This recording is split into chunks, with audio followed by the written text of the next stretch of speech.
ዓለም እስትንፋሷን ውጣ እየጠበቀች ነው። የዓለም የንግድ መስመር የደም ስር የሆነው የሆርሙዝ ሰርጥ ተዘግቶ ይቀጥላል ወይስ የአሜሪካ ሚሳኤሎች በኢራን ላይ ይዘንባሉ? ፕሬዝዳንት ትራምፕና የኢራን መሪዎች ወደማይመለሱበት የኃይል እርምጃ እየገቡ ነው። ድርድሩስ የት ይደርሳል? የሆርሙዝ ሰርጥ አሁንም ዝግ ነው። ኢራን ለጊዜያዊ የተኩስ አቁም ስትል የሆርሙዝን ሰርጥ ለመክፈት ፈቃደኛ አለመሆኗን ለሮይተርስ በይፋ አስታውቃለች። አሜሪካ ለዘላቂ ሰላም ዝግጁ አይደለችም የምትለው ኢራን በጊዜያዊ ስምምነት የስትራቴጂክ የበላይነቷን አታላላም ብላለች። የትራምፕ የገሃነም ማስጠንቀቂያ። ፕሬዝዳንት ዶናልድ ትራምፕ በማኅበራዊ ሚዲያ ገጻቸው ባስተላለፉት እጅግ ጠንከር ያለ መልእክት ኢራን ሰርጡን እንድትከፍት ቀነ ገደብ አስቀምጠዋል። ትራምፕ ገሃነም ውስጥ ነው የምትኖሩት ብቻ ተመልከቱ በማለት እስከ ስድብ የደረሰ ማስጠንቀቂያ ሰጥተዋል። ኢላማዎቹ ታውቀዋል። ኢራን ማስጠንቀቂያውን ካልተቀበለች አሜሪካ በሚቀጥለው ማክሰኞ በኢራን የኃይል ማመንጫዎች እና ወሳኝ ድልድዮች ላይ የአየር ጥቃት እንደምትሰነዝር ፍንጭ ሰጥተዋል። የኢራን ምላሽ ኢራንም በበኩሏ በትራምፕ ማስፈራሪያ አልተንበረከከችም። ይልቁንም ሞክሩትና ውጤቱን እናያለን በሚል ስሜት የቀረበላትን የተኩስ አቁም ጥያቄ ከፓኪስታን የቀረበውንም ጭምር በራሷ ጊዜ እንጂ በጫና እንደማታደርገው ገልጻለች። ውድ ተመልካቾቻችን፣ ዓለም በአሁኑ ሰዓት በሁለት እሳቶች መካከል ትገኛለች። በአንድ በኩል የዓለምን ነዳጅ 20 በመቶ የሚያስተላልፈውን የሆርሙዝ ሰርጥ ያዘጋውን ኢራን፣ በሌላ በኩል ደግሞ ካልከፈታቸው ኢራንን ወደ ጨለማ መልሳታለሁ የሚሉት የዶናልድ ትራምፕን ነገር ያያል። ትራምፕ በመልእክታቸው መጨረሻ ለአላህ ምስጋና ይሁን የሚል ያልተለመደ ንግግር መጠቀማቸው ብዙዎችን ግራ አጋብቷል። ነገር ግን ጉዳዩ ከቀልድ ያለፈ መሆኑን የኢራን ወታደራዊ ዝግጅት ያሳያል። በቀጣይ 48 ሰዓታት ምን ሊፈጠር ይችላል? የባብ አልመንደብ ዛቻ። ኢራን ቀይ ባህርን ለመዝጋት ሁቲዎች እንደ አማራጭ መጠቀሟና የዓለም ኢኮኖሚ ላይ ሊመጣ የሚችለው መናጋት። ሌላኛው በዝርዝር የምንመለከተው ደግሞ የአሜሪካ አየር ኃይልና የኢራን ሚሳኤሎችን ጥቃት ቢጀመር ቀጠናው ምን ሊሆን ይችላል የሚለው እናያለን። በስተመጨረሻም የዲፕሎማሲውን መጨረሻ እንመለከታለን። የፓኪስታንንም ጥረት እና የዓለም ሀገራትን ስጋት ሰርጦ ካልተከፈተ የነዳጅ ዋጋ እሴት ይደርሳል የሚለው እናያለን። አድማጮቻችን፣ የሆርሙዝ ሰርጥ መዘጋት ሳያንስ አሁን ደግሞ ሌላኛው የዓለም የንግድ በር ባብ አልመንደብ ሊቆለፍ ነው። ይሄ በቀይ ባህር ላይ የሚገኘው ባብ አልመንደብ ኢራን በአፍሪካና በመካከለኛው ምስራቅ መካከል የሚገኘውን ወሳኝ መስመር ለመዝጋት መዛቷ በኢትዮጵያና በአጎራባች ሀገራት ላይ ምን ስጋት ይፈጥራል?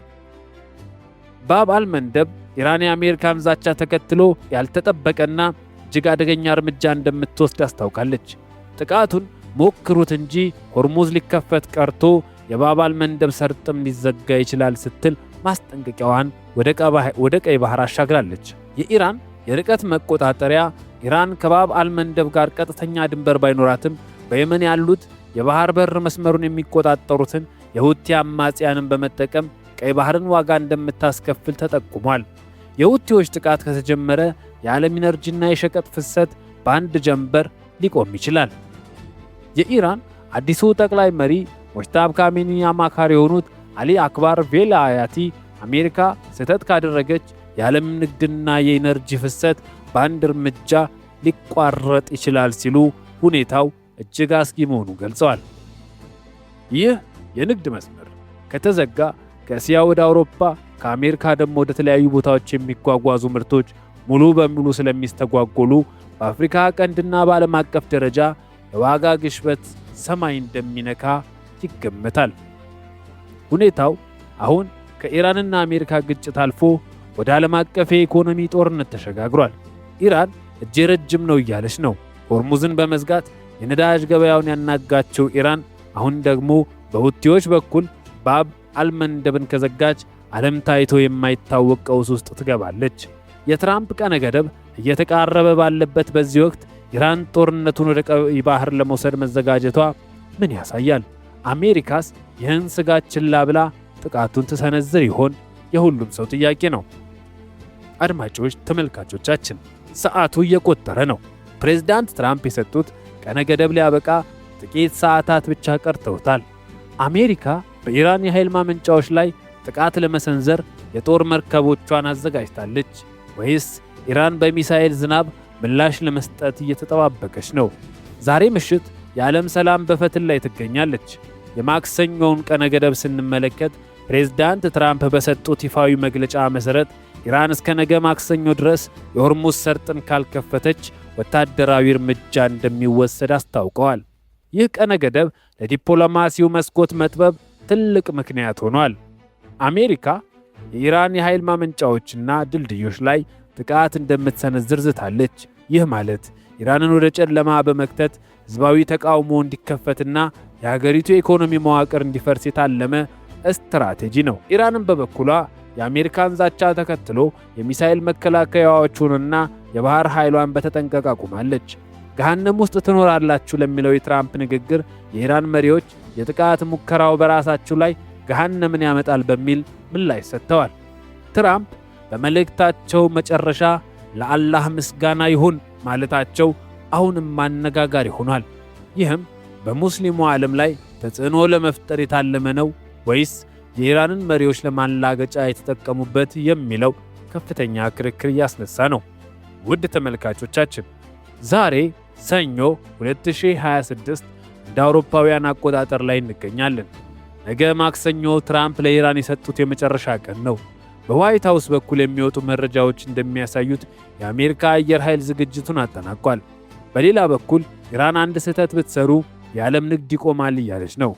ይህ ግጭት ከተጀመረ የነዳጅ ዋጋ እስከ $200 ሊያሻቅብ እንደሚችል የኢኮኖሚ ባለሙያዎች እየተነበዩ ነው። ጥቃቱ ይፈጸም ይሆን ወይስ ኢራን በመጨረሻ ሰዓት ሰርጡን ትከፍታለች? አድማጭ ተመልካቾቻችን በመጨረሻም የምንመለከተው ጉዳይ ዓለም አቀፍ ሁኔታውን ከግምት ያስገባ 24 ሰዓት ዝርዝር ዜናችን ይሆናል። ዛሬ ዓለም በአንድ ትንፋሽ የምትጠብቀው ውሳኔ ላይ ደርሰናል። የፓኪስታን ድርድር ኢራንን ወደ ኋላ ይመልሳታል ወይስ ነገ ማክሰኞ የትራምፕ ሚሳኤሎች ቴህራንን ያናውጣሉ?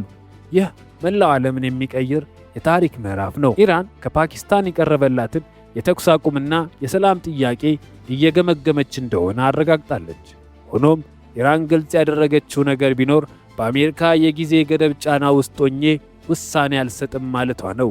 ይህ በዲፕሎማሲውና በወታደራዊ ዛቻው መካከል ያለውን ገመድ ጉትቻ እጅግ አክሮታል። የሆርሙዝና የባባል መንደብ ሰርጦች በአንድ ጊዜ ከተዘጉ እንደ ቻይና ያሉ የኤነርጂ ጥመኞችና እንደ ኢትዮጵያ ያሉ የባህር በር ፍላጎት ያላቸው ሀገራት እጅግ የከፋ የኢኮኖሚ ቀውስ ውስጥ እንደሚገቡ ይታመናል። የአሜሪካና የኢራን እልህ መላውን ዓለም ዋጋ እያስከፈለ ነው። በዋይት ሃውስ በኩል የሚወጡ መረጃዎች እንደሚጠቁሙት ትራምፕ ከቃላት ጦርነት ባለፈ የማያዳግም እርምጃ ለመውሰድ ቆርጠዋል። ገሃነም ውስጥ ነው የምትኖሩት የሚለው ንግግራቸው አሜሪካ ከዚህ በኋላ ወደ ኋላ እንደማትል ማሳያ ተደርጎ ተወስዷል። መጪው 48 ሰዓታት ምን ይሆናል? ዓለም ነገ ማክሰኞን በስጋት ትጠብቃለች። ኢራን ሰርጡን ከከፈተች ዲፕሎማሲው አሸንፏል። ካልሆነ ግን ከሆርሙዝ እስከ ባብ አልመንደብ የሚዘልቅ ታላቅ የባህር ላይ ጦርነት ሊቀሰቀስ ይችላል። ውድ ተመልካቾቻችን ዛሬ ሰኞ ነው። ነገ ማክሰኞ ደግሞ የትራምፕ ቀነ ገደብ የሚያበቃበት ዕለት ነው። ኢራን ለጊዜያዊ ሰላም ስትል የያዘችውን ወሳኝ የባህር በር አትለቅም። አሜሪካ ደግሞ ጥቃት ለመሰንዘር ጣቷ እንቅስቃሴው ላይ ነው። የዓለም የንግድ መስመር በኢራንና በአሜሪካ መሪዎች እልህ ውስጥ ወድቋል። ነገ ጠዋት ስንነቃ ምን አይነት ዓለም እንጠብቅ ይሆን? ጦርነቱስ የባብ አልመንደብ በር ዘግቶ አፍሪካን ቀንድኛው ያናውጥ ይሆን? ይህን መረጃ በቅርበት እየተከታተልን እናቀርብላችኋለን። ይህ ኦምኒያ ኒውስ ነው። እጅግ ተመራጭና ተወዳጅ ቻናላችንን ላይክ፣ ሰብስክራይብ፣ የደውል ምልክቷን በመንካት አብራችሁን ክረሙ። ሰላም ከሁላችን ጋር ይሁን። ለምድራችን ሰላም፣ ለዓለማችንም ሰላምን ተመኘን።